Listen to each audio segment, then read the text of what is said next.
नमस्कार। आज है 6 जुलाई, दिन हो गया है गुरुवार। वक्त है जी बिजनेस की बेहद ही खास पेशकश इंडिया 360 डिग्री का। मैं हूं स्वाति रायना। हो जाइए तैयार बड़ी खबरों के 360 डिग्री एनालिसिस के लिए। शुरुआत हेडलाइंस से।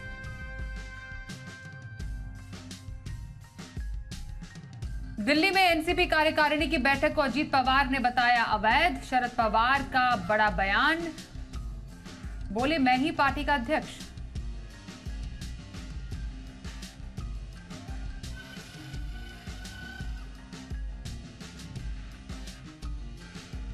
नाराजगी की खबर को महाराष्ट्र के सीएम शिंदे ने बताया अफवाह। शिंदे बोले विकास के लिए साथ आए हैं अजीत दादा, पीएम मोदी ही देश को ले जा सकते हैं आगे।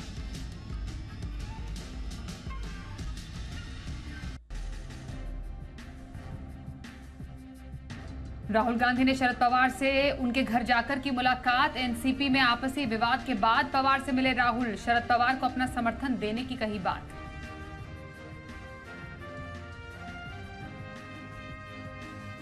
राजस्थान में सुलझा गहलोत पायलट का झगड़ा। आला कमान से मीटिंग के बाद सचिन पायलट बोले मिलकर लड़ेंगे चुनाव। आला कमान ने मानी मेरी बात।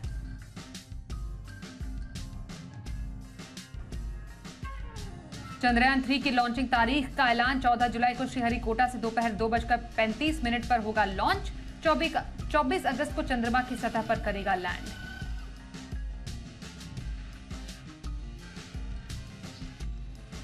रुपे कार्ड को बूस्ट देने के लिए डेबिट, क्रेडिट और प्रीपेड कार्ड पर आएगा नया नियम। आरबीआई ने जारी किया ड्राफ्ट सर्कुलर। बैंक से कार्ड लेते समय ग्राहक चुन सकेंगे अपना मन मुताबिक कार्ड। आज इंडिया 360 डिग्री में करेंगे संपूर्ण विश्लेषण। जानेंगे माई कार्ड माई चॉइस से ग्राहकों को क्या होगा फायदा।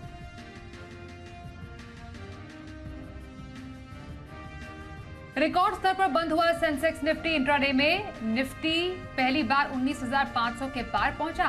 सेंसेक्स ने भी छुआ 65,800 का स्तर।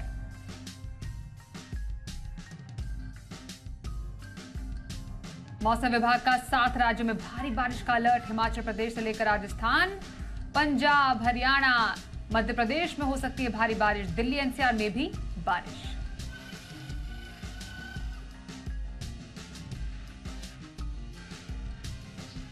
और अब बात करते हैं कवर स्टोरीज की।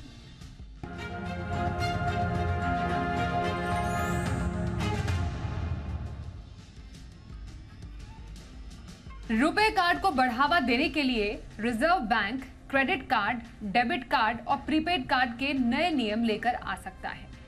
ऐसा इसलिए क्योंकि मास्टर कार्ड, वीजा जैसी दिग्गज कार्ड नेटवर्क में रुपे कार्ड की एंट्री नहीं है। रिजर्व बैंक ने डेबिट, क्रेडिट और प्रीपेड कार्ड इशू करने पर एक ड्राफ्ट सर्कुलर जारी किया है। इसमें कहा गया कि क्रेडिट, डेबिट और प्रीपेड कार्ड किसी खास नेटवर्क के लिए जारी न किया जाए। कार्ड सभी नेटवर्क में इस्तेमाल करने की छूट मिलनी चाहिए। रिजर्व बैंक के मुताबिक कार्ड नेटवर्क और कार्ड इशू करने वाली कंपनियां ग्राहक के हित को पूरी तरह से ध्यान में नहीं रखते हैं। कार्ड नेटवर्क की भूमिका मर्चेंट और कार्ड जारी करने वाली कंपनी के बीच लेन देन आसान बनाने की होनी चाहिए, जिसके लिए कार्ड नेटवर्क को इंफ्रास्ट्रक्चर बनाना चाहिए और इसके लिए बाकायदा फीस वसूली जाती है। कार्ड इशू करने वालों को किसी एक नेटवर्क से नहीं जुड़ना चाहिए ताकि दूसरे कार्ड नेटवर्क का कस्टमर इस्तेमाल न कर पाए। कार्ड इशू करने वाली कंपनी के एक से ज्यादा नेटवर्क में चलने वाले कार्ड इशू करने चाहिए और कौन सा नेटवर्क होना चाहिए ताकि कार्ड चुनने में कस्टमर को ऑप्शन मिल सके। अभी फिलहाल 4 कार्ड नेटवर्क जैसे कि master card, visa, American express और डिस्कवर हैं और इनमें एमएक्स और डिस्कवर कार्ड जारी करता है। ये ड्राफ्ट इसलिए क्योंकि बहुत बार ऐसा होता है कि एक नेटवर्क का कार्ड कभी कभी दूसरी जगह नहीं चलता, जैसे कि कहीं वीजा नहीं चलता तो कहीं मास्टर कार्ड का इस्तेमाल कस्टमर नहीं कर पाते हैं। ऐसे में यह माना जा रहा है कि आरबीआई के इस ड्राफ्ट से ग्राहकों को फायदा मिलेगा, साथ ही रुपे कार्ड को बढ़ावा मिलेगा। फिलहाल ये नियम है 1 अक्टूबर से लागू हो सकते हैं। सर्कुलर आरबीआई की वेबसाइट पर डाल दिया गया है। रिजर्व बैंक ने इसके लिए स्टेक होल्डर से सुझाव भी मांगे हैं और 4 अगस्त तक सुझाव दिए जा सकते हैं। तो क्या फायदा होगा ये समझना बेहद जरूरी है। माई कार्ड माई चॉइस का हमारे साथ 2 खास एक्सपर्ट्स हैं, उनसे करते हैं चर्चा की शुरुआत और इस पूरी खबर को जरा डिकोड करने की कोशिश करते हैं। आर के टक्कर, पूर्व MD and CEO UCO bank, और फिरोज अजीज, सीईओ डेप्यूटी सीईओ माफ कीजिए आनंद राठी वेल्थ मैनेजमेंट हमारे साथ हैं। वो दोनों ही एक्सपर्ट्स का बहुत धन्यवाद हमारे साथ इस चर्चा में शामिल होने के लिए। सबसे पहले आर के टक्कर सर, आपसे जानना चाहते हैं, आरबीआई ने एक ड्राफ्ट नोटिफिकेशन जारी किया जिसमें बाकायदा सुझाव भी मांगे गए हैं। अब तक बैंक्स की प्रैक्टिस कार्ड नेटवर्क्स को लेकर क्या रही है सर? पहले इसको समझने की जरूरत है कि जो आरबीआई ने कहा है कि एक ही कार्ड नेटवर्क को तवज्जो ना दे बैंक, बल्कि ये एक फ्लेक्सिबिलिटी होनी चाहिए। तो अब तक की प्रैक्टिस क्या रही है सर? सबसे पहले ये आपसे समझेंगे। देखिए, फिलहाल अभी जो एक नॉर्मल प्रैक्टिस चल रही है, जो एक बैंक जो कि क्रेडिट कार्ड इशू करता है और जो नेटवर्क है, वेदर वो वीजा हो, मास्टर हो, रुपए हो, तो इनके बीच में यूजुअली एग्रीमेंट होता, हर एक के साथ नहीं लेकिन कई बैंकों में एक एग्रीमेंट होता है कि अगर वो बैंक वीजा का कार्ड इशू कर रहा है तो वो जो दूसरे कार्ड है, मास्टर कार्ड या रुपए कार्ड, वो इशू नहीं करेगा। लेकिन ऐसा कुछ ये नहीं है कि ये कोई मैंडेटरी है। कई बैंकों के ऑप्शंस हैं, वो वीजा भी इशू कर रहे हैं, मास्टर भी इशू कर रहे हैं, रुपए कार्ड भी इशू कर रहे हैं। लेकिन जहां पे किसी बैंक ने एक एग्रीमेंट कर लिया जो नेटवर्क के साथ, तो वहां पे उसके ऊपर एक टाइप की बंदिश आ जाती है कि वो दूसरे का कार्ड इशू नहीं कर सकता। और जैसे आपने कहा कि कई ऐसे मर्चेंट एस्टेब्लिशमेंट्स हैं या कई ऑनलाइन पे होता है कि वहां पे एक पर्टिकुलर नेटवर्क का कार्ड काम नहीं करता है, तो उसमें कस्टमर को दिक्कत आती है। तो ये कस्टमर को प्रोटेक्ट करने के लिए और एक लेवल प्लेइंग फील्ड लाने के लिए कि जिसमें कस्टमर को एक चॉइस दी जाए कि वो कौन सा नेटवर्क इस्तेमाल करना चाहता है और वो फ्लेक्सिबिलिटी रहे। ये भी नहीं है कि एक बार उसने ऑप्ट कर लिया तो उसी में ही चलेगा। तो जब भी उसकी फ्लेक्सिबिलिटी है, आज उसने वीजा लिया, कल को मास्टर ले सकता है या फिर रुपए ले सकता है, डिपेंडिंग कि उसकी कहाँ पे कन्वीनियंस है और कौन सा नेटवर्क उसको बेटर फैसिलिटीज दे रहा है। क्योंकि हर एक नेटवर्क की मर्चेंट एस्टेब्लिशमेंट्स के साथ कोई ना आपस में होता है कि अरेंजमेंट कि वो क्या बेनिफिट्स देंगे। तो इसमें जो कस्टमर है तो उसको बहुत बेनिफिट मिलेगा अगर उसको ये फ्लेक्सिबिलिटी दी जाएगी। फिलहाल अभी कोई बंदिश नहीं है, लेकिन अगर किसी इशूइंग बैंक ने नेटवर्क के साथ में एग्रीमेंट कर रखा है तो ऑब्वियसली उसको वो एग्रीमेंट के तहत वो एक ही ब्रांड का कार्ड इशू कर सकता है। ओके, जैसा टक्कर सर कह रहे हैं फिरोज कि कस्टमर्स को कार्ड नेटवर्क चूज करने की आजादी होगी, पर एज ए कस्टमर मैं आपसे समझना चाहती हूं कि मेरा क्या फायदा, मैं कैसे समझूं कि ये जो कार्ड नेटवर्क है मेरे लिए अच्छा है, मेरे लिए फायदेमंद है, और जो बैंक मुझे क्रेडिट कार्ड प्रोवाइड कर रहा है या डेबिट कार्ड प्रोवाइड कर रहा है वो शायद हर जगह काम ना करे, क्योंकि क्रेडिट कार्ड डेबिट कार्ड इस्तेमाल करने वाले देश में ऐसे लोग भी हैं जो टीयर 1 टीयर 2 जो टीयर 2 टीयर 3 सिटीज में भी रहते हैं। तो एक कस्टमर का इस पूरे कवायद के पीछे क्या फायदा हम देखते हैं फिरोज? आसान शब्दों में समझाएं। स्वाति जी, जैसे आपने कहा कि इंडिया बहुत बड़ा देश है और कोने कोने में अब फाइनेंशियलाइजेशन हो रही है। जो अरबों करोड़ों बैंक अकाउंट खुले हैं उनके साथ कार्ड भी मिलता है। तो अब कार्ड जो है बहुत फेमिलियर हो गई है इंडिया की। हर पिन कोड में जो लोग रहते हैं हर कोई कार्ड का इस्तेमाल करने लगे। तो अगर ऐसे मौके पे अगर एनपीसीआई जो national payments corporation of India ने एक रुपए कार्ड इशू किया है, उसकी जो एक्सेप्टेंस है वो सबसे ज्यादा वाइड है इंडियन रूपी के लिए। ऑफ कोर्स ग्लोबली उनकी एक्सेप्टेंस नहीं है जैसे वीजा और मास्टर कार्ड। अगर आप फॉरेन ट्रैवल नहीं करते तो रुपे कार्ड बहुत यूजफुल होता है एक्सेप्टेंस के आधार पे। दूसरा, उसकी कॉस्ट थोड़ी कम है। उसकी एक इंश्योरेंस पॉलिसी भी मिलती है, उसमें पर्सनल एक्सीडेंट कवर मिलता है। उसमें सिक्योरिटी थोड़ी ज्यादा है, ईएमवी का चिप है। ऑफ कोर्स कोड्स हैं, जैसे आप ग्लोबली जाते हैं, जैसे अभी मैं फॉरेन ट्रैवल करके आया, मेरा इंडिया में पिन कोड मांगता है, ग्लोबली पिन कोड के बगैर ही ओटीपी के बगैर ही ट्रांजैक्शन हो जाता है। तो सेफ्टी के हिसाब से जो इंडियन रुपे कार्ड है उसकी सेफ्टी थोड़ी ज्यादा है। तो काफी डिस्पैरिटी है इन टर्म्स ऑफ फीचर्स। इसीलिए ये फ्लेक्सिबिलिटी आपने सुविधा के हिसाब से क्लाइंट को जरूर मिलनी चाहिए, ना कि वो उसको बैंक ही बदलना पड़े अगर कार्ड बदलना हो। तो I think this is a very very important thing.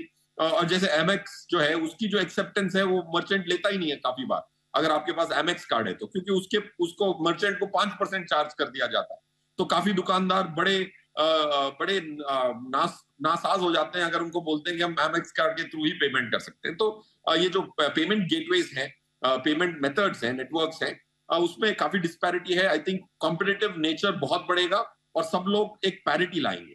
देखिए, आपको स्विच करने की जरूरत ही नहीं पड़ेगी। अगर सब स्विच कर सकते हैं तो कंपनीज ऑटोमेटिकली एक साथ एक दूसरे से compete करेंगे। जैसे आज इंश्योरेंस की अगर बात करें तो एक ने अगर टर्म प्लान की प्रीमियम्स कम की तो बाकी भी कम कर देते हैं। आपको एक टर्म प्लान बंद करके दूसरे में जाना नहीं पड़ता। सो एक high healthy competitive environment create किया जा रहा है, so that you actually don't have to change but you still get the benefit. तो ट्रांसपेरेंसी जैसा बता रहे हैं फिरोज, कंपटीशन, मतलब कंपटीशन होगा तो नेचुरली सर्विस भी बेहतर होगी, तो ये ग्राहकों के फायदे में है। जो फिरोज ने एक बात कही कि फीचर्स के लिहाज से, टक्कर सर, जो हमने अपनी रिपोर्ट में भी दिखाया कि जो बड़ी कंपनीज हैं, जो हम मास्टर कार्ड, वीजा, जिन कंपनीज की बात कर रहे हैं, ये अपने नेटवर्क में जैसे रुपे कार्ड हो गया, उसको शामिल नहीं कर रही है एक ऑन अ ब्रॉडर लेवल। एक मोनोपोली की तरह हम इसको समझें क्या? और आरबीआई ने इसको महसूस किया और इसको समझा, और यही वजह रही कि इस तरीके की ड्राफ्ट नोटिफिकेशन को लेकर वो आई है जिस पर अब सुझाव मांगे गए हैं। हाँ, टू सम एक्सटेंट जो आप कह रहे हैं वो एक इशू है जरूर, कि रुपे कार्ड को जो वीजा और जो मास्टर की जो एक स्पेशली वर्ल्ड वाइड एक्सेप्टेबिलिटी है, और कहीं पर जहाँ पे उन्होंने अपनी थोड़ी सी एक टाइप की मोनोपोली थी कि उन्होंने रिस्ट्रिक्शन डाल रखी थी कि इस पे फिर कुछ लोग इसका बेनिफिट उठा नहीं पाते थे। लेकिन जैसे बताया गया कि रुपे कार्ड के बेनिफिट्स बहुत हैं। इवन बैंकों के लिए, जो इशूइंग बैंक है उसके लिए भी इसके लिए कम कॉस्ट पे इशू होता है, और जो मर्चेंट्स एस्टेब्लिशमेंट्स हैं उनको कम कमीशन ली जाती है जो इन केस रुपे कार्ड से, डेबिट या क्रेडिट कार्ड से उनके कोई पेमेंट लेते हैं। तो इसमें क्या होगा कि जो रुपे कार्ड है उसको और एक पुश मिलेगा, और जैसे वो एनपीसीआई ट्राई भी कर रहा है और काफी कंट्रीज में शुरू भी हो गया है ये, कि रुपए जो हमारे जो बाहर लोग जाते हैं, जैसे भी फिलहाल जहाँ तक मुझे ख्याल है सिंगापुर है और शायद एक दो और देश है जहाँ पे ऑलरेडी ये एक्सेप्टेबल माना जा रहा है। तो इसको एक पुश मिलेगी बोथ डोमेस्टिकली भी और इंटरनेशनली भी। ऑब्वियसली वीजा और मास्टर की तरफ से रेजिस्टेंस जरूर आएगी, और वो आ रही है, और परहैप्स उसको देखते हुए ये एक कदम उठाया गया है। लेकिन जो एक कस्टमर है, ग्राहक है, उसके लिए एक ये विन विन सिचुएशन है। जैसे बैंक इंश्योरेंस में एक टाइम था जब एक बैंक के साथ एक ही एजेंसी, एक ही इंश्योरेंस कंपनी का एग्रीमेंट होता था, उसको बढ़ा के पहले 3 किया गया, फिर 3 से अब 9 किया गया है। तो उसमें फाइनली ये ग्राहक के बेनिफिट के लिए है, और competition is always good for the customer. तो ये एक अच्छा कदम है। तो इसमें और स्पेशली कस्टमर के लिए भी, और इवन जो मर्चेंट एस्टेब्लिशमेंट्स है उनको भी शायद कॉम्पिटिटिव टर्म्स मिलेंगी, और वो भी जो पेमेंट्स है थ्रू कार्ड वो बढ़ावा देंगे। तो फिरोज, इसको इस तरीके से समझे कि कल को एक बैंक एक कस्टमर को एक कार्ड बेच रहे हैं, क्योंकि हम फोन ऐसे ही आते हैं कि आप क्रेडिट कार्ड ले लीजिए, और डेबिट कार्ड तो नेचुरली अब लोग रखते हैं, लेकिन क्रेडिट कार्ड के इतने सारे कॉल्स आते हैं कस्टमर्स को। तो उसमें एक ऑप्शन रहेगा कि मानिए एक XYZ बैंक है, उनके पास मास्टर कार्ड भी देने की सुविधा है, वीजा भी देने की सुविधा है, रुपे कार्ड भी देने की सुविधा है, या बाकी नेटवर्क की भी है। बेसिकली एक रूफ के अंडर मल्टीपल नेटवर्क ऑप्शंस एक कस्टमर को मिलेंगे। क्या ये सही है? और इसी से जुड़ा हुआ सवाल ये है कि कस्टमर्स की एजुकेशन का काफी बड़ा इसमें सवाल होता है कि यूजुअली जब कोई फोन आता है किसी को क्रेडिट कार्ड बेचने के लिए, मानिए मेरा अकाउंट अगर XYZ बैंक में है, बैंक कहता है कि आप एलिजिबल है क्रेडिट कार्ड के लिए, तो आपकी इतनी एलिजिबिलिटी है, आप ले लीजिए, आपको ये फायदे मिलेंगे। लेकिन शायद एक पॉइंट के बियॉन्ड मैं नहीं जाती हूं कि इसके और क्या फायदे हो सकता है, मेरा कार्ड कहां चलेगा, क्या नहीं चलेगा। तो एक कस्टमर्स को क्या मालूम होना चाहिए क्रेडिट या डेबिट कार्ड को लेकर, जिससे पहले वो उसके लिए अप्लाई करें या वो खरीदें, उसको लें उसको? स्वाति जी, देखिए बहुत सारी चीजों की जानकारी होना जरूरी है, बट जो पेमेंट नेटवर्क है उसकी जानकारी में आपको एक 4-5 चीजें बहुत इंपॉर्टेंट होती हैं। वो एक्सेप्टेंस एक बहुत इंपॉर्टेंट चीज होती है। देखिए, जहां भी ट्रांजैक्शन कॉस्ट कम होगी उतना मर्चेंट की एक्सेप्टेंस की संभावना बढ़ जाएगी। एक मर्चेंट क्यों एक्सेप्ट नहीं करता? अगर उससे 3% चार्ज कर लिया जाएगा तो जाहिर सी बात है वो बोलेगा मुझे कैश क्यों ना दे दें, अब गूगल पे क्यों ना कर दें। अगर वो कार्ड यूज करेंगे तो उसको अगर सिर्फ आधे % का कॉस्ट लग रहा है, 1% का कॉस्ट लग रहा है, तो बोलेगा ठीक है कार्ड में दे दो। So point is acceptability is related to the transaction cost and रुपए मेरे हिसाब से सबसे चीप रहा है, तो उसकी वजह से एक्सेप्टेंस इंडिया में बढ़ चुकी है। तो ये सबसे इंपॉर्टेंट है एक्सेप्टेंस, और एक्सेप्टेंस की निर्भरता है कॉस्ट पे। और दूसरा तो फीचर्स काफी होते हैं। आई थिंक रुपए की एक बहुत अच्छी फीचर ये है, मैंने दोनों कार्ड यूज करने की कोशिश की हुई है, the speed at which the transaction happens, और उसकी जो फेल होने की संभावना है वो काफी कम है इंडिया में रुपए की। आप काफी बार आप पिन नंबर डालते हैं, फिर वो फेल हो जाता है कि यार डिक्लाइन हो गया, कहीं नेटवर्क इशू आ गई, उसमें 7-8 सेकंड लग जाते हैं, तो नेटवर्क की टूटने की संभावना बढ़ती है। एक्सेप्टेंस ज्यादा है, और दूसरा उसकी जो एग्जीक्यूशन की एफिशिएंसी है, नंबर ऑफ ट्रांजैक्शन जो फेल होते हैं वो कम। तो ये इंपॉर्टेंट है, बिकॉज देखिए बाकी तो क्रेडिट कार्ड लेने पे बहुत बहुत इंपॉर्टेंट चीजें तो ब्याज पे, कैश विड्रॉल पे ब्याज लगेगा कि नहीं, आपकी एनुअल फी कितनी है कि नहीं, वो वीजा या मास्टर कार्ड हो या रुपए हो, वो सेम रखेगी बैंक, ये मेरा मानना है। तो आप खरीदते वक्त, कार्ड लेते वक्त आप चूज कर सकते हैं। सबसे अच्छी बात यह है कि आपने चूज कर लिया, आपको बदलना है पुराने कार्डों पे, उसकी भी बदलने की मेरे हिसाब से संभावना इस सर्क्यूलर के आधार पे मिलनी चाहिए। बट देखना ये इंपॉर्टेंट है, जैसे स्वाति जी हमने देखा था कि टेलीफोन ऑपरेटर्स में स्विच करना, नंबर चेंज करे बगैर नंबर पोर्टेबिलिटी आया था, बट आज की डेट में भी नंबर पोर्टेबिलिटी की जो कठिनाई, हम ये 3 जो सर्विस प्रोवाइडर्स है वो बहुत कठिन है, 3-4 महीने लग जाते हैं, तो लोग नंबर को पोर्ट ही नहीं करते। सबसे इंपॉर्टेंट चीज है कि बैंक इसको इजी करें और ना कि इसको डिफिकल्ट। ये आपने बहुत इंपॉर्टेंट पॉइंट बोली, क्योंकि पोर्टेबिलिटी का जब सवाल है, टक्कर सर, जो एग्जिस्टिंग कस्टमर्स हैं जो कि काफी समय से डेबिट क्रेडिट कार्ड यूज कर रहे हैं, उनके लिए ये पूरी व्यवस्था आसान कैसे हो सकती है? क्योंकि जिसका पॉइंट फिरोज ने भी उठाया कि पोर्टेबिलिटी आज के समय में अभी भी कस्टमर्स के लिए उतनी प्लीजिंग नहीं है। मतलब अगर किसी को अपना फोन नंबर ही, मोबाइल नंबर ही पोर्ट करना होता है तो एक बहुत लंबे प्रोसेस से गुजरना पड़ता है, और कई बार वो इतना फ्रस्ट्रेटिंग, इरिटेटिंग हो जाता है कि लगता है कि छोड़ो भाई, क्या करें आप।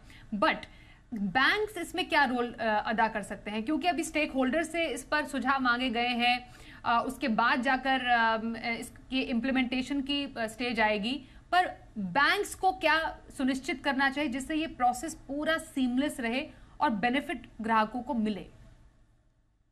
देखिए, ये जो पोर्टेबिलिटी का है, जो कि आरबीआई की ड्राफ्ट गाइडलाइंस में भी उन्होंने कहा है कि एक कस्टमर को फ्लेक्सिबिलिटी देनी पड़ेगी कि वो कभी भी स्विच ओवर कर सकता है कोई भी नेटवर्क प्रोवाइडर के लिए।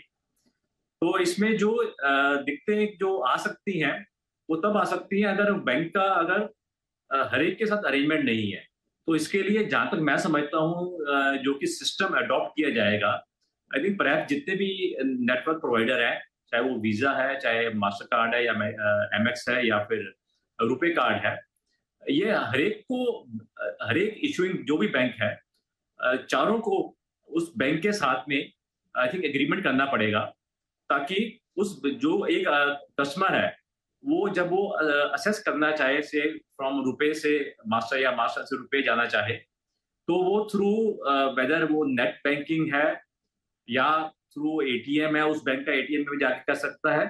वो एक टाइप की आई थिंक एक इनको सिस्टम डेवलप करना पड़ेगा कि वो किसी एटीएम में जाके या अपनी नेट बैंकिंग में जाके या फिर उस बैंक की ब्रांच में जाके अपनी ऑप्शन दे सके, जो कि विद इन रीजनेबल टाइम, अगर इमीडिएटली हो सके तो बहुत ही अच्छा है, अगर नहीं तो with in a reasonable time से 48 आवर्स या 72 आवर्स उसके अंदर उसका वो कन्वर्ट हो जाए।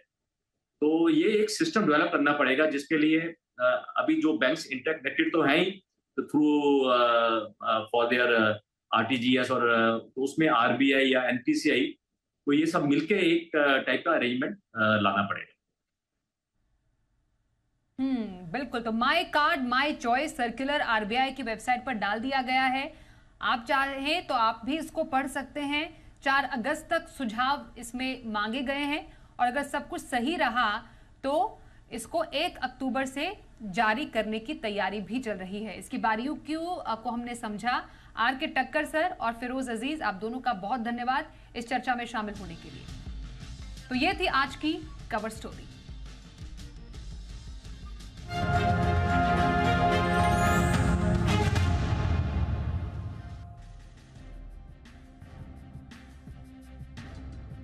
ग्यारह जुलाई को होने वाली जीएसटी काउंसिल की बैठक में सिनेमा हॉल में फूड और बेवरेजेस पर लगने वाली जीएसटी पर कुछ सफाई आ सकती है। सिनेमा हॉल के मालिक फूड और बेवरेजेस पर जीएसटी 18% से घटाकर 5% करने की मांग कर रहे हैं। खबर पर ज्यादा डिटेल्स के लिए हमारे साथ है जी मीडिया संवाददाता तरुण शर्मा। तरुण, जो जीएसटी काउंसिल की बैठक होने वाली है 11 जुलाई को, उसमें जो सिनेमा हॉल में फूड और बेवरेजेस पर लगने वाली जीएसटी पर कुछ क्लैरिफिकेशन आ सकती है, क्या अपडेट है आपके पास?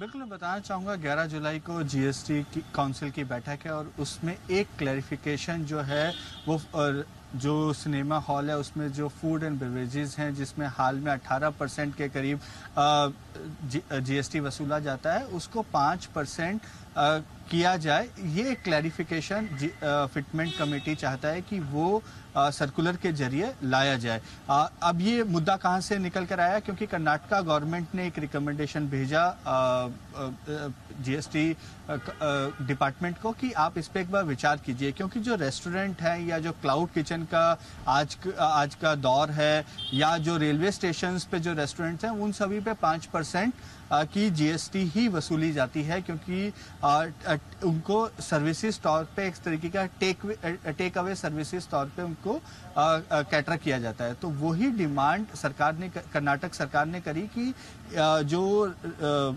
सिनेमा हॉल हैं वो भी इसी तरीके का कामकाज करते हैं। कई बार थर्ड वेंडर को वो अपना कामकाज दे देते हैं। वेंडिंग मशीन्स होती हैं कि आप कॉइन्स डाल के उसमें से अपना सामान निकाल सकते हैं। तो यदि ऐसा कुछ काम यदि सिनेमा हॉल कर रहे हैं तो वहाँ पर भी जो जीएसटी है वो 18% की जगह 5% ही वसूला जाए। और ये एक तरीके की एनोमली है। इसमें जीएसटी काउंसिल को सिर्फ एक बार बताया जा रहा है कि हम ये चेंज कर रहे हैं, इसमें जीएसटी काउंसिल की कोई मान्यता नहीं चाहिए। इस वजह से एक सर्कुलर इस पर जारी किया जाएगा और एक पूरी तरीके से क्लैरिफाई कर दिया जाएगा।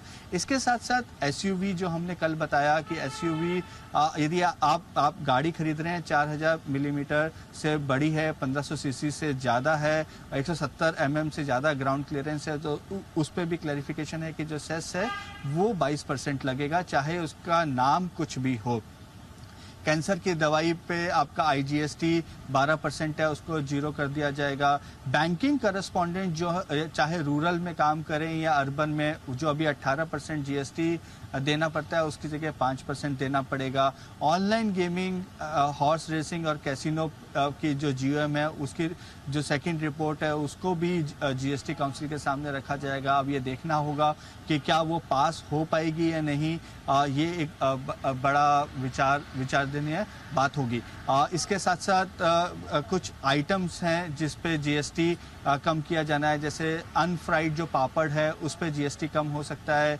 फिश ऑयल से प्रोडक्ट्स जो बने हैं उस पे जीएसटी कम हो सकता है। रजिस्ट्रेशन की जो प्रोसेस है उसको सीबीआईसी अब आने वाले समय में सख्त करने जा रहा है, उसके प्रावधान में चेंज होगा। ये जी बिजनेस ने पहले बताया था कि जीएसटी काउंसिल में एक बड़ा बदलाव हो सकता है। जो कंपनीज नई रजिस्टर होंगी उनका रजिस्ट्रेशन की प्रोसेस क्या होगी, बायोमेट्रिक किया जा सकता है। ये सभी पॉइंट जो है वो एजेंडा के पार्ट है। साथ ही जिन पे फिटमेंट ने कहा है कि अभी विचार नहीं हो पाएगा वो है कि यदि एथेनॉल बेस्ड जो इंजन्स है 2 व्हीलर्स के लिए 5% और 4 व्हीलर्स के लिए 12% करने की क्या रिकमेंडेशन भेजा गया था, उसको फिटमेंट ने अभी नहीं माना है। उन्होंने कहा है कि मोटर एक्ट में ऐसा कोई प्रावधान नहीं है कि आप जो अलग करता हो नॉर्मल इंजन से।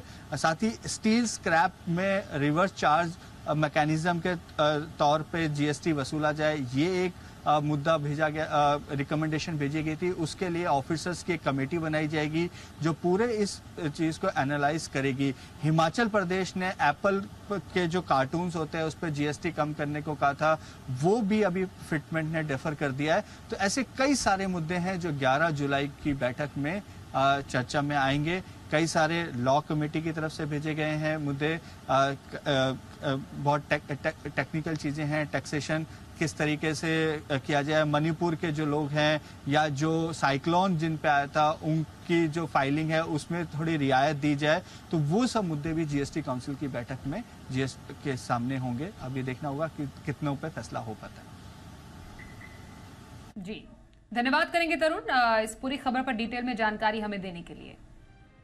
अब आगे बढ़ते हैं। सेबी ने निवेशकों के फंड की सुरक्षा के लिए अब स्ट्रीमिंग का नियम लागू कर दिया है। शेयरों की सुरक्षा बढ़ाने और ट्रांसपेरेंसी के लिए एक और नियम पर चर्चा हो रही है। पूरे खबर एक्सक्लूसिव है, जानकारी दे रहे हैं हमारे वरिष्ठ सहयोगी ब्रजेश कुमार। बिल्कुल, ये जो प्रस्ताव है जिस पर चर्चा हो रही है सेबी में, वो प्रस्ताव ये है कि अगर कोई शेयर खरीदेगा तो शेयर जो है सीधे क्लियरिंग कॉरपोरेशन से सीधे जो क्लाइंट होगा जो शेयर खरीदेगा उसके खाते में आएगा। अभी ये प्रक्रिया होती है कि ब्रोकर के पास आता है, ब्रोकर जो क्लियरिंग का ब्रोकर होता है उसके पास आता है, क्लियरिंग का ब्रोकर जो है वो ट्रेडिंग वाले ब्रोकर को भेजता है और उसके बाद फिर जा कर के वो शेयर क्लाइंट के खाते में आते हैं। इसमें दो तरह के जोखिम हो सकते हैं। एक तो ये कि अगर किसी वजह से ब्रोकर किसी मुश्किल में फंस जाता है, दिक्कत आ जाती है, तो निवेशकों के शेयर फंसने का खतरा रहता है। और दूसरा ये रहता है कि जो वक्त है वो वक्त इसमें काफ़ी लगता है। तो अगर सीधे जो क्लियरिंग कॉरपोरेशन से सीधे क्लाइंट के खाते में शेयर आएंगे तो वक्त भी बचेगा और शेयरों की हिफाजत भी बेहतर तरीके से हो सकेगी। तो ये जो है मंशा है। हालांकि इसमें अगर ऐसी कोई स्थिति पैदा होती है जहां पर अनपेड रहता है, यानी जो शेयर के बदले में पैसे नहीं दिए जाते हैं, भरे नहीं जाते हैं, तो उन स्थितियों में जो है ऑटोमेटिक तरीके से शेयर जो है वो प्लेज हो जाएंगे और तभी छूटेंगे जब उनका पेमेंट हो जाएगा। तो ये कुल मिलाकर मंशा ये है कि जो शेयर हैं वो निवेशकों के, उनको और कैसे सुरक्षित बनाया जाए। अभी इस पर शुरुआती चर्चा हो रही है और आगे जाकर इस पर अंतिम नीति बनते हुए देख सकते हैं। अभी भी ये सुविधा है लेकिन ये ज़रूरी नहीं है, मैंडेटरी नहीं है। अब जाकर के इसको जो चर्चा शुरू हुई है कि इसको मैंडेटरी कर दिया जाए ताकि निवेशकों के शेयर जो है वो सुरक्षित रहें। मेटा ने थ्रेड्स ऐप लॉन्च कर दिया है और ट्विटर को थ्रेड्स ऐप कितनी टक्कर दे सकता है बता रहे हैं हमारे सहयोगी कुशल गुप्ता। जी, तो मार्क ज़करबर्ग ने 11 साल बाद ट्विटर पर वापसी की है अपने ट्वीट के साथ। और यहाँ पर 2012 में जहाँ पर पहले इन्होंने एक ट्वीट किया था, उसके बाद आज यहाँ पर इन्होंने ट्वीट किया है अपने थ्रेड्स ऐप को लेकर। अब थ्रेड्स ऐप क्या है? ट्विटर के अगेंस्ट में मार्क ज़करबर्ग जो कि मेटा और फेसबुक के फाउंडर है, उनकी तरफ से ये ट्वीट आता हुआ दिखा है जिसमें दो स्पाइडरमैन आपको देखने को मिल रहे हैं, जिसमें एक ट्विटर है और दूसरा है थ्रेड्स ऐप। अब थ्रेड्स ऐप जो है ये मार्क ज़करबर्ग ने लॉन्च कर दिया है, जिसमें पिछले 4 घंटे में आप देखिए तो यहाँ पर 50 लाख से भी ज़्यादा साइनअप्स ऑलरेडी हो चुके हैं। इनफैक्ट मेटा ने ट्विटर के सामने ये जो थ्रेड्स ऐप लॉन्च किया है, इसकी एक खास बात ये भी है कि थ्रेड्स ऐप में जो पोस्ट करने की वर्ड लिमिट है वो 500 वर्ड्स की है, जबकि ट्विटर पर ये आंकड़ा 280 वर्ड लिमिट का है। वहीं 5 मिनट तक की जो वीडियो है वो भी आप थ्रेड्स ऐप पर पोस्ट कर सकते हैं। मौजूदा यूजर्स जो कि इंस्टाग्राम यूजर्स हैं, क्योंकि थ्रेड्स एक इंस्टाग्राम ऐप है, तो जो इंस्टाग्राम अकाउंट का लॉगिन है उससे ही आप यहां पर भी साइन इन कर सकते हैं। और जो मौजूदा इंस्टाग्राम पर आपकी फॉलोअर लिस्ट है उसको भी थ्रेड्स में जारी रखने की सुविधा भी ये दे रहे हैं। 50 करोड़ यूजर बेस पहुंचने का इनका दावा है। और आप देखिए इस वजह से ही अमेरिका में पिछले 24 घंटे में गूगल पर ट्विटर की जो सर्च एक्टिविटी है वो 32% नीचे गिरती हुई नजर आ रही है। अब ये इसलिए इन्होंने राइवल लॉन्च किया है क्योंकि जो एलोन मस्क है जो कि ट्विटर के ओनर है, उनकी तरफ से 1 जुलाई को एक ट्वीट आया था जिसके अंतर्गत उन्होंने ट्विटर रीडिंग लिमिट लगा दी थी पर डे वाली, जिसमें वेरीफाइड अकाउंट्स में 6000 पोस्ट, अनवेरीफाइड अकाउंट्स में 600 पोस्ट और न्यू अनवेरीफाइड अकाउंट जो हैं वो 300 पोस्ट की इन्होंने लिमिट रखी थी।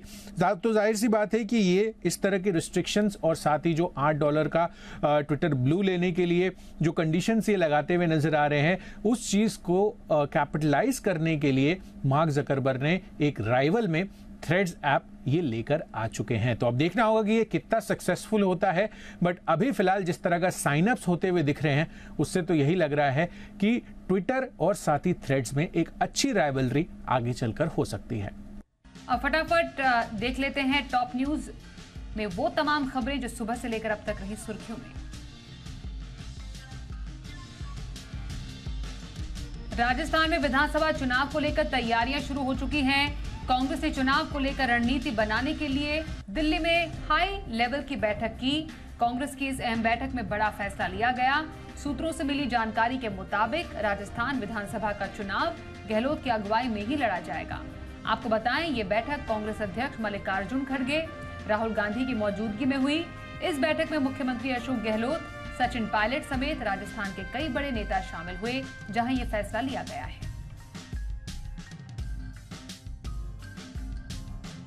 दिल्ली के राउज एवेन्यू कोर्ट ने मानहानि मामले में राजस्थान के मुख्यमंत्री अशोक गहलोत को तलब किया है।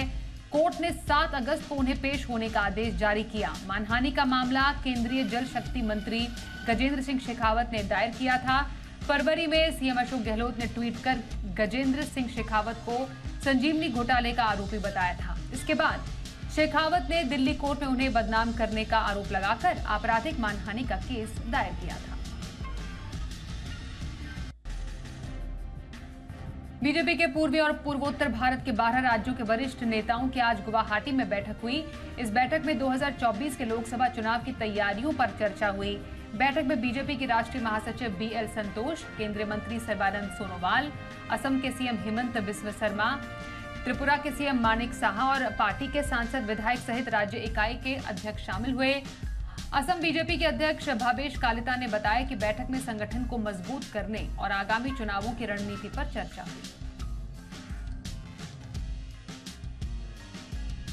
दिल्ली में अधिकारियों के ट्रांसफर पोस्टिंग पर केंद्र सरकार के अध्यादेश के मामले में सुप्रीम कोर्ट सोमवार को सुनवाई करेगा। दिल्ली सरकार ने केंद्र के अध्यादेश को चुनौती देते हुए कोर्ट का दरवाजा खटखटाया है। दिल्ली सरकार की शक्तियों को लेकर केंद्र और राज्य के बीच चल रही खींचतान पर सुप्रीम कोर्ट ने दिल्ली सरकार के पक्ष में यह फैसला सुनाया था। सुप्रीम कोर्ट के फैसले के बाद केंद्र सरकार एक अध्यादेश लेकर आई, जिसमें एक बार फिर उपराज्यपाल को दिल्ली सरकार के ऊपर कर दिया गया। दिल्ली के मुख्यमंत्री कोर्ट का दरवाजा खटखटाने के साथ ही देश भर में घूम घूमकर अध्यादेश के विरोध में विपक्षी नेताओं का समर्थन मांग रहे हैं। IIT का कैंपस अब देश के बाहर भी खुलने वाला है। देश के बाहर सबसे पहला IIT कैंपस अफ्रीकी देश तंजानिया के जांजिबार में खुलने वाला है। इसे लेकर शिक्षा मंत्रालय, IIT मद्रास और तंजानिया जांजिबार के मिनिस्ट्री ऑफ एजुकेशन के बीच MOU साइन हुए हैं। इस मौके पर जांजिबार के राष्ट्रपति और भारत के विदेश मंत्री डॉक्टर S जयशंकर मौजूद रहे। आपको बताएं कि जांजिबार तंजानिया का सेमी ऑटोनॉमस प्रोविंस है। IIT मद्रास के जांजिबार कैंपस में अक्टूबर से पढ़ाई शुरू हो जाएगी। पश्चिम बंगाल में 8 जुलाई को होने वाले पंचायत चुनाव से पहले हिंसा थमने का नाम नहीं ले रही और इसी क्रम में पिछले 24 घंटे के दौरान राज्य के अलग अलग हिस्सों में 3 और लोगों की मौत हुई। इसी के साथ पंचायत चुनाव की घोषणा के बाद से बीते 26 दिनों में चुनावी हिंसा में मरने वालों की संख्या बढ़कर 19 हुई है। बीरभूम जिले के सेरेंडा से आज सुबह एक बीजेपी नेता का संदिग्ध हालत में सड़क किनारे शव मिला। बीजेपी का दावा कि उनकी हत्या के बाद उनके शव को फेंक दिया गया। हरियाणा में अब कुंवारों को भी पेंशन मिलेगी। राज्य के मुख्यमंत्री मनोहर लाल खट्टर ने 45 से 60 आयु वर्ग तक के कुंवारे महिला पुरुष के लिए 2750 रुपए की पेंशन शुरू करने की घोषणा कर दी है। साथ ही सरकार उन पुरुषों को जिनकी पत्नी की मौत हो चुकी है उन्हें भी पेंशन देगी। सीएम ने कहा कि जिन पुरुषों की आय 3 लाख रुपए तक है उन्हें पेंशन का लाभ मिलेगा। सीएम ने बताया कि हरियाणा में ऐसे 5000 लोग हैं जिन्हें ये लाभ मिलेगा। सरकार को इसके लिए हर महीने 20 करोड़ रुपए खर्च करने होंगे। नोएडा प्राधिकरण में एक बड़ी धांधली सामने आई। प्राधिकरण के अफसरों ने किसी दूसरे के बैंक खाते में 200 करोड़ रुपए जमा करा दिए। जिस व्यक्ति के खाते में रकम ट्रांसफर की गई उस व्यक्ति ने बैंक खाते से अब तक 3 करोड़ 80 लाख रुपए निकाल लिए हैं। इस घटना की जानकारी मिलने के बाद से नोएडा प्राधिकरण में खलबली मच गई है। फिलहाल मामले की शिकायत पुलिस में कर दी गई और पुलिस मामले की जांच में जुटी हुई है।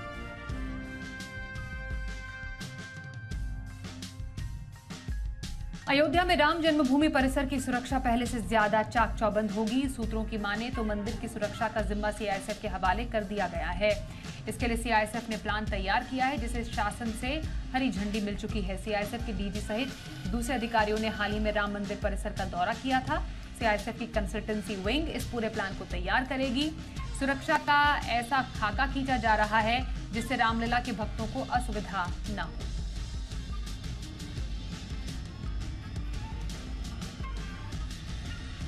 आइए शेयर बाजार का हाल अब आपको बता देते हैं। शेयर बाजार में आज निचले स्तर से रिकॉर्ड तोड़ तेजी देखी गई। चौतरफा खरीदारी के चलते सेंसेक्स और निफ्टी ने नया रिकॉर्ड बनाया।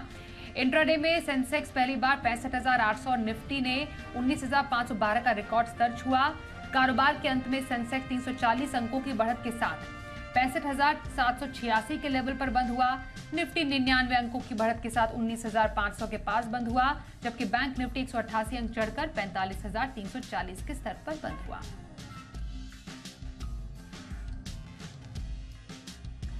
जी बिजनेस की मुहिम का असर एक बार फिर देखने को मिला है। डब्बा ट्रेडिंग मामले में आज मुंबई पुलिस ने एक और सब ब्रोकर को गिरफ्तार किया। पूरा अपडेट दे रहे हैं जी मीडिया संवाददाता सुबोध मिश्रा।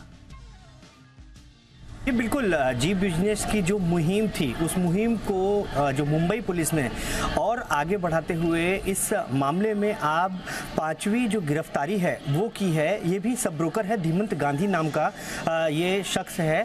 इसको भी कांदीवली के पास से ही अरेस्ट किया गया है। आपको बता दें करीब 20 जून को ये मामला सामने आया था, जब मुंबई पुलिस ने कांदीवली में एक टिप के आधार पर ये रेड डाला था। और आपको बताएं इस जो डब्बा ट्रेडिंग है इसके विरोध में पहले से ही जी बिजनेस रहा है और हमेशा इस चीज़ की मुहिम कर रही है कि जो अवैध ट्रेडिंग है ये बंद होनी चाहिए।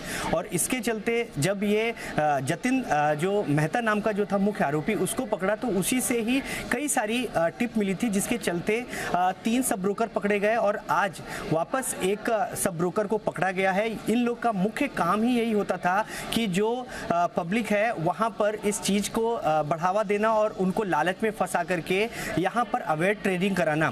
ट्रेडिंग के बारे में पब्लिक को जानकारी नहीं होती थी, इसका ये लोग फायदा उठाते थे और पूरा जो ट्रेडिंग होता था वो कैश में करते थे।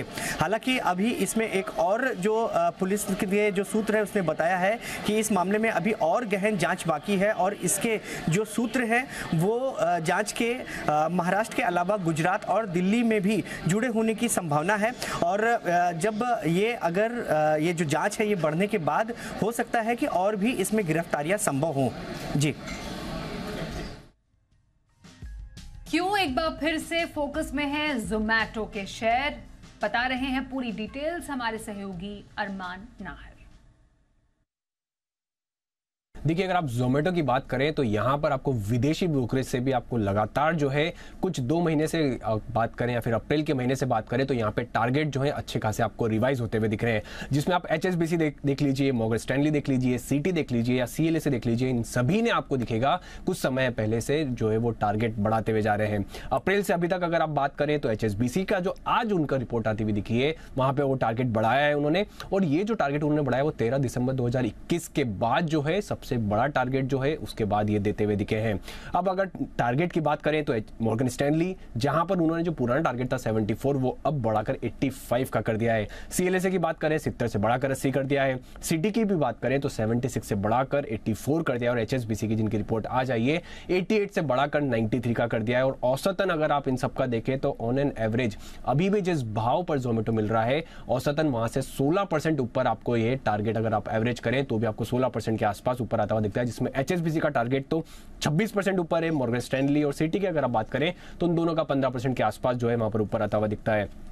अब अगर कुछ समय से कंपनी के फाइनेंशियल्स देखें तो वहां पर भी आपको अच्छा बदलाव आता हुआ दिख रहा है। Q2 FY23 में जहां पे कंपनी ने फूड डिलीवरी सेगमेंट में एडजस्टेड EBITDA बेसिस पर जहां पर उन्होंने अगर आप देखिए ब्रेक इवन करते हुए दिखे हैं, तो आप अगर आप बात करें अभी Q4 FY23 की तो एक्स ई कॉमर्स बिजनेस में वो एडजस्टेड EBITDA बेसिस पर ब्रेक इवन करते हुए दिखे हैं। अब अगर मैं आपको कुछ डेटा बताऊं तो Q2 FY22 में जहां पर उनको फूड डिलीवरी सेगमेंट में -230 करोड़ का जो है एडजस्टेड EBITDA घाटा था, वो Q2 FY23 में आपको पॉजिटिव होते हुए दिखे 2 करोड़ का जो एडजस्टेड EBITDA अगर आप देखें फूड डिलीवरी सेगमेंट का आता हुआ दिखा है। और अगर आप मौजूदा Q4 FY23 की बात करें तो ये जो नंबर है वो 78-80 करोड़ के आसपास का होता हुआ दिखा है। तो आपको फाइनेंशियल्स में भी आपको यहाँ पे टर्न अराउंड होते हुए दिखा है। और ब्रोकर अगर आप फॉरेन ब्रोकरेजेस की बात करें तो वहां पर भी वो टारगेट जो है रिवाइज करते हुए दिख रहे हैं, इसलिए आपको जोमेटो रखना है फोकस में। क्यों आगे कोल इंडिया में दिख सकता है तेजी का एक्शन, डिटेल्स बता रहे हैं हमारे सहयोगी आशीष चतुर्वेदी। देखिए कोल इंडिया ये स्टॉक आपके रडार पर रहना चाहिए, क्योंकि दरअसल अगर आप देखें तो उन्होंने ई ऑक्शन का अपना शेड्यूल निकाल दिया और इस शेड्यूल में खास बात अगर आप देखें तो जो एलोकेशन है ई ऑक्शन का वो पिछले साल के मुकाबले 80% ज्यादा है। पिछले साल अगर आप देखें तो 54 मिलियन टन था, इस बार इन्होंने 97 मिलियन टन का जो एलोकेशन ई ऑक्शन में किया। आपको बता दूं कि 10% के करीब जो आय है वो कंपनी की आमतौर पर ई ऑक्शन से आती है। बाकी के 80-90% अगर आप देखें तो जो FSA है यानी फ्यूल सप्लाई अग्रीमेंट, इसके तहत जहां पर कीमतें तय होती हैं वहां से आती है। लेकिन ये 10% ऐसा है जहां से मार्जिन बेहतर देखने को मिलते हैं, तो यहां पर आपको फोकस करना होगा। इस पहली तिमाही में यानी वित्त वर्ष 2024 की पहली तिमाही में भी अगर आप देखें तो जो एलोकेशन है ई ऑक्शन को 22 मिलियन टन के आसपास देखने को मिला। और दरअसल ये काफी अच्छा इसके लिए भी हो जाता है क्योंकि हमने देखा कि पिछले साल ऊंचे बेस के मुकाबले इस बार कोयले की जो कीमतें वो लगातार घटती जा रही है। तो अब अगर वॉल्यूम्स बढ़ती हैं तो एक फायदा ऑफसेट यहाँ पर ये होगा कि अगर कीमतें घट भी रही हैं तो वॉल्यूम्स आपकी बढ़ रही हैं, इसका फायदा यहाँ पर देखने को मिल सकता है। और दरअसल अगर आप देखें तो मई के महीने में इन्होंने कुछ ग्रेड्स की जो कीमतें हैं वो 8% तक बढ़ाई हैं, तो इसका भी इफेक्ट यहाँ पर आपको देखने को मिल सकता है। करीब 2700 करोड़ से 3000 करोड़ का इम्पैक्ट यहाँ पर ये 8% की बढ़ोतरी के बाद बताया जा रहा है। लेकिन अगर आप जानकारों की माने तो मान रहे हैं कि अच्छी डिविडेंड यील्ड के साथ यहाँ पर थोड़ी बहुत आपको कैपिटल अप्रिसिएशन की भी अपॉर्चुनिटी नजर आ सकती है। ब्लूमबर्ग के अगर आप एस्टिमेट्स देखें तो 60% जो एनालिस्ट हैं ओवरऑल ब्लूमबर्ग पर जितने कवरेज है उसमें 60% खरीदारी की राय देते हैं स्टॉक के अंदर, 12% होल्ड की राय देते हैं और 28% कह रहे हैं कि स्टॉक के अंदर पोटेंशियल नहीं है, आप बेच दीजिए। और जो औसत सभी का लक्ष्य यानी जो बेरिश है, बुलिश और होल्ड की राय दें, इन सबका अगर आप औसत लक्ष्य देखें तो करीब करीब 262 के आसपास का है, तो यानी अपसाइड है और हो सकता है कि वित्त वर्ष 2024 कोल इंडिया के लिए टर्न अराउंड साबित हो। चलिए अब बात करते हैं एनसीपी के अंदर चाचा भतीजा के बीच चल रही जंग की, जिसमें अब कटप्पा और बाहुबली जैसे किरदार भी दिखने लगे हैं और इस जंग का दायरा महाराष्ट्र से बढ़कर दिल्ली तक आ चुका है। आज शरद पवार ने दिल्ली में एनसीपी राष्ट्रीय कार्यकारिणी की बैठक करके अपनी ताकत दिखाई। सुनील तटकरे, प्रफुल्ल पटेल समेत शपथ लेने वाले 9 विधायकों को एनसीपी से बाहर का रास्ता दिखाने का ऐलान किया। वहीं कांग्रेस नेता राहुल गांधी ने भी पवार से मिलकर उनका समर्थन किया।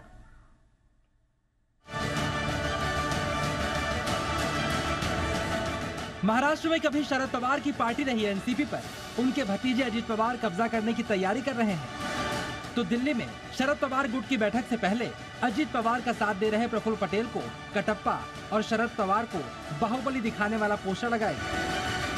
इस पोस्टर के जरिए प्रफुल्ल पटेल को गद्दार दिखाने की कोशिश की गई। पोस्टर में शरद पवार पर प्रफुल्ल पटेल को पीछे से हमला करते दिखाया गया। ये पोस्टर बता रहा है कि शरद पवार और उनके बच्चे खुचे समर्थक अपनी लड़ाई किस लाइन पर लड़ने वाले हैं। इसके अलावा भी दिल्ली में कई पोस्टर लगे जिनमें कार्यकर्ताओं के शरद पवार के साथ होने की बात कही गई, लेकिन दिल्ली में लगे पोस्टर और मुंबई की हकीकत में अभी थोड़ा फर्क नजर आ रहा है, क्योंकि मुंबई की बैठकों के दौर में अजित दादा ने अधिक विधायकों को इकट्ठा करके अपनी ताकत दिखा दी थी। पवार साहब एक देश भर में कहीं भी जा सकते हैं, महाराष्ट्र में तो जरूर जा सकते हैं, वो अपनी अपनी बात रखेंगे। अजित दादा ने भी कहा हाँ कि वो जहाँ जहाँ जाएंगे जो सवाल वो उठाएंगे उनका खुलासा जो है हम 2-3 दिन बाद में जाकर वहाँ करेंगे। फिलहाल महाराष्ट्र में एनसीपी की चुनावी लड़ाई में शिकस्त खाते दिख रहे शरद पवार ने दिल्ली में अपनी ताकत दिखाई है। दिल्ली में शरद पवार ने एनसीपी की राष्ट्रीय कार्यकारिणी की बैठक की और जिस बात की उम्मीद थी उसका ऐलान भी किया। दिल्ली मीटिंग के बाद बताया गया कि एनसीपी की सारी कमेटियां शरद पवार के साथ हैं। इसके अलावा एनसीपी ने बागियों पर एक्शन का ऐलान भी किया। पार्टी को ठेस फंसाने का काम कुछ साथियों ने किया। इससे फिर मजबूती से पार्टी को खड़ा करना, आगे ले जाना और अच्छी स्थिति पर लाना, ये मानसिकता हमारे सभी साथियों की थी। फिलहाल चाचा और भतीजा के बीच यार गद्दार पर आरोप प्रत्यारोप चलते रहेंगे, लेकिन असली लड़ाई पार्टी के नाम और निशान की है। दोनों पक्षों का दावा है ये उनके पास ही रहेगा। अजित पवार गुट भी कॉन्फिडेंट है और चुनाव आयोग में फैसला होने की बात कर रहा है। अजित पवार गुट की तरफ से उस बात का जवाब भी दिया गया है जिसमें शरद पवार की तरफ से ये आरोप लगाए गए थे कि अजित पवार ने उनसे बात नहीं की। इस बीच महाराष्ट्र के सीएम एकनाथ शिंदे ने पूरे विवाद पर बयान देते हुए सबसे पहले अपने इस्तीफे की बात को खारिज किया। प्रधानमंत्री नरेंद्र मोदी के नेतृत्व में देश के आगे जाने की बात कही। ट्रिपल इंजन की सरकार को महाराष्ट्र के लिए जरूरी बताया और अपनी सरकार मजबूत होने की वजह से विपक्ष की टेंशन बढ़ने की बात कही। राज्य में डबल इंजन की सरकार जो हम कहते हैं, अजीत दादा के भी वही विचार है, तो इसीलिए वो साथ में आए। फिलहाल भतीजे ने मुंबई में तो चाचा ने दिल्ली में दम दिखाया है। अब राष्ट्रीय कार्यकारिणी में शरद पवार की पावर का जवाब अजित गुट कैसे देगा, इसका एनसीपी की लड़ाई पर क्या असर पड़ेगा, ये देखना दिलचस्प होने वाला है। दिल्ली से राजू राज के साथ ब्यूरो रिपोर्ट, जी मीडिया। मध्य प्रदेश के सीधी में आदिवासी के साथ जो अमानवीय हरकत हुई, उसके बाद बैकफुट पर आई शिवराज सरकार आज नुकसान की भरपाई करती नजर आई। आज शिवराज सिंह चौहान ने पीड़ित आदिवासी को अपने घर बुलाया, उसका सम्मान किया, उसके पैर धोए, फूलमाला पहनाई और पौधा भी लगवाया। इतना ही नहीं, शिवराज सिंह चौहान ने इस पूरे मामले के लिए पीड़ित दशरथ से माफी भी मांगी।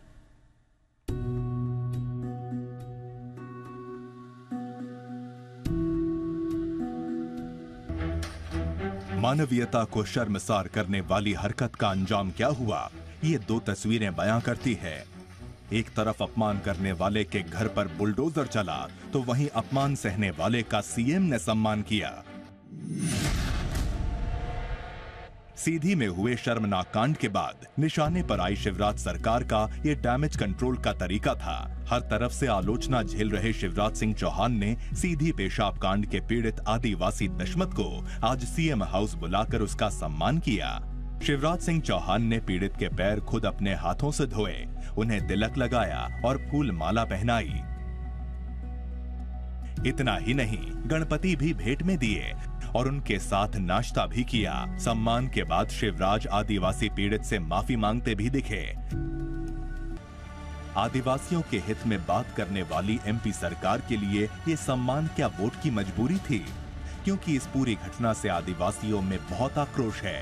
लेकिन सीएम शिवराज ने इस सम्मान के बाद जनता ही भगवान है ये संदेश देने की कोशिश कर पूरे कांड से हुए नुकसान की भरपाई की कोशिश की। इसके बाद सीएम पीड़ित दशरथ के साथ पौधा लगाने भी पहुंचे। ये पूरा सम्मान किस तरह सियासी सम्मान था, इसका अंदाजा उनके इस ट्वीट से भी लगाया जा सकता है। सम्मान के वीडियो शेयर कर शिवराज ने लिखा कि जब तक शिवराज सिंह चौहान है तब तक जनता भगवान है। इसके पहले कल आरोपी प्रवेश शुक्ला के घर पर बुलडोजर भी चलाया गया था, लेकिन उस बुलडोजर एक्शन में भी सिर्फ बरामदा ही गिराया गया था।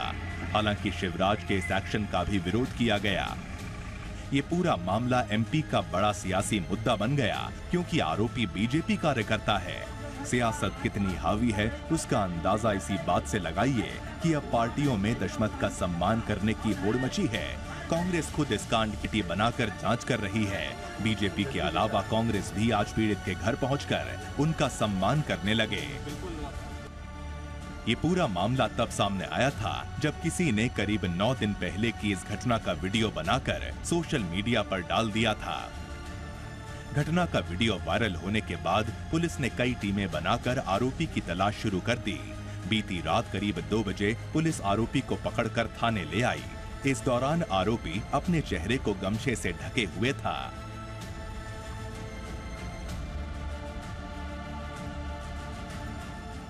आधा हिंदुस्तान इस वक्त भारी बारिश की मार झेल रहा है।